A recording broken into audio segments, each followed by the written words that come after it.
The entire island of Cuba famously does not belong to the Cuban government. You see, this small part here, the southern part of Guantanamo Bay, has been home to an American naval base since 1903. And as you'll likely know, there have been points during that time where the Cuban and US governments really didn't get along. And throughout the premiership of Fidel Castro, when these relations were at their lowest point, he wasn't able to retake Guantanamo Bay for himself and his country. Which raises the obvious question, why not? Why didn't Castro and Communist Cuba try to take Guantanamo Bay and make the island whole once more? So, to learn how Cuba ended up in this position, we've got to go back to the 19th century. Not this time. In the closing years of which the Cubans revolted against Spanish rule. Like most revolutionaries before them, the Cubans imagined that they would get to keep all of their territory upon independence, but fun fact, no.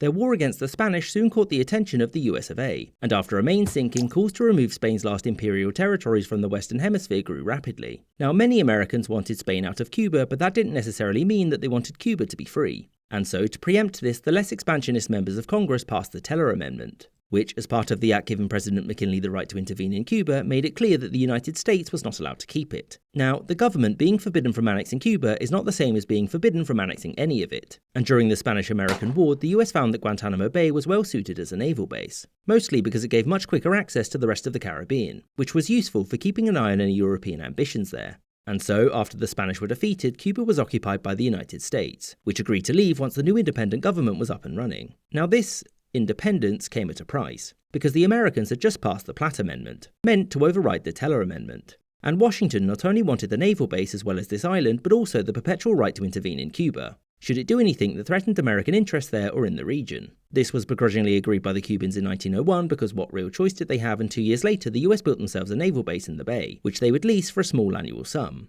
This led the Americans to by and large ignore their claim on this island, and eventually it was just sort of agreed that it was now Cuba's. Over the next decades, the US routinely intervened against any destabilizing forces in Cuba, and steadily began to economically dominate the island. This continued until the early years of the Cold War during the fractured rule of President Fulgencio Batista.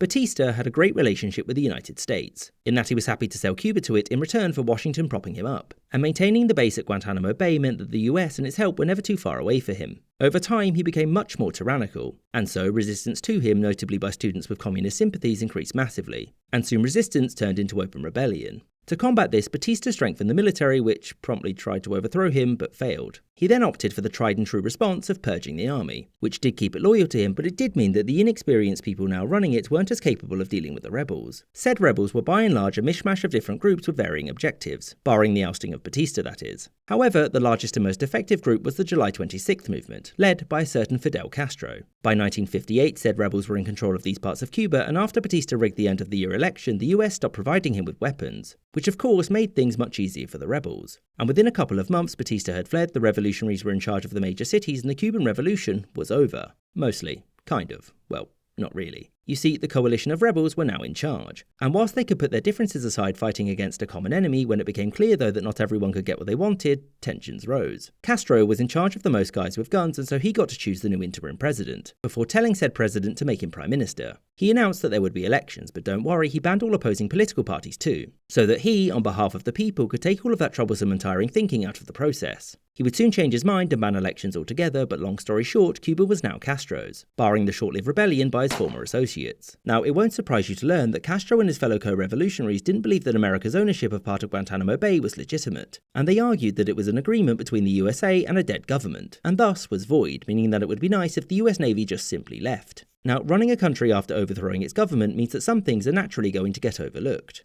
And one thing that the new communist government did was to cash the American check for the Guantanamo lease. Now, Castro claimed that this was an oversight, but the Americans quickly claimed that by accepting the money, the new rulers of Cuba had legitimized the lease, and so therefore, no backsies. Obviously, that's not really how things work, because it's not like Eisenhower or any of his successors would have handed Guantanamo Bay over anyway. And in the decades following this, the Havana government was sure to never cash another one of those checks. And it maintained that the United States had absolutely no rights to the base, or anything else on Cuba, which is why the government nationalized basically everything and their former American owners got nothing in return.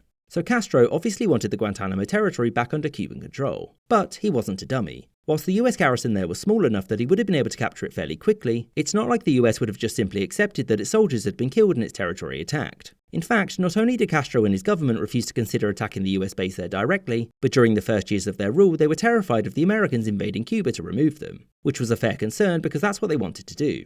Now I know what you're thinking, This is because of the US's right to intervene in Cuba, part of its constitution, if America's interests were ever threatened. But actually, it wasn't, because Franklin D. Roosevelt had given up that right in the 1930s to improve relations with Cuba. He still kept the base though, that was just useful. Their fear actually came from the fact that the United States was a hegemonic superpower, and could do whatever it wanted in the region with very little pushback. In response to Castro's takeover, President Eisenhower embargoed the country and began preparing for an invasion of Cuba. Not by the US military though.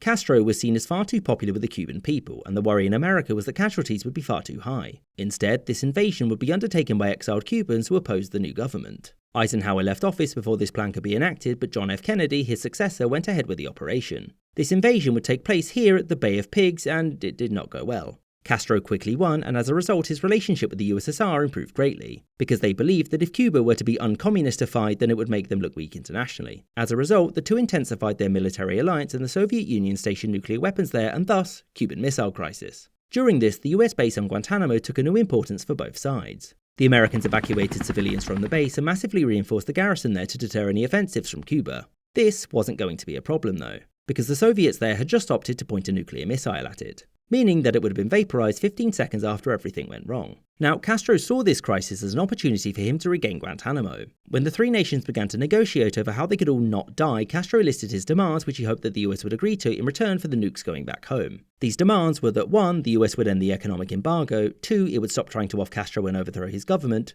3. The USA would respect Cuba's sovereign waters, 4. The same but for Cuba's airspace, and 5. It would of course return Guantanamo Bay. JFK didn't want to do any of this, and so he did something clever. He claimed to the USSR that this disagreement was solely between superpowers, and that Castro shouldn't be allowed to torpedo negotiations that were so important. And Nikita Khrushchev, the Soviet premier, agreed because Castro was kind of hard to work with. And by ignoring Cuba's demands, he had a better chance of getting what he wanted. This obviously wasn't what Castro had hoped for, but after the crisis was over, the Soviet Union promised to keep some troops in Cuba, because at least that way if the US invaded again, then the Soviets would be forced to get involved. But outside of that, the Cubans didn't really get much from the crisis, and the US, not even for a second, ever considered handing over its naval base. And after this, the Cubans weren't really able to do much about the Americans on their island. They wanted it gone, and the Americans didn't want to leave. And given the massive disparity in power between the two, the only way they were going to get the Americans out was via a diplomatic agreement. But there was nothing Castro could give them that would make such a trade worth it. And thus, Cuba had to resort to diplomatic nagging. And it will shock you to learn that this didn't work, and the United States remains there until this day. I hope you enjoyed this episode, with a special thanks to my patrons: James Bizanet, Sky Chappelle, Katoitska, YN Hockey, Anthony Beckett, Marvin Kassow, Winston Kaywood, Gustav Swan, Captain Psydog, Andy McGeehee, Alex Schwinn, Copper Tone, Robert C. Perkins, Mirza Ahmed, AF Firefly, Spencer Lightfoot, Castle Bravo, Rod D. Martin, Respectable Level of Chaos, Spinning 3 Plates, Arthur Hosey Jr., Yuduan Wang, Shuenin, Kamoon Yoon, The McWhopper, Michael Holbert, The Jim Stannon, Kalitro, The Flying Deutschland, Starry Nights, Bonnie Bounds, Jim Strumberg, Remco Huisman, Betkabot, Lord Beak, and Charles I.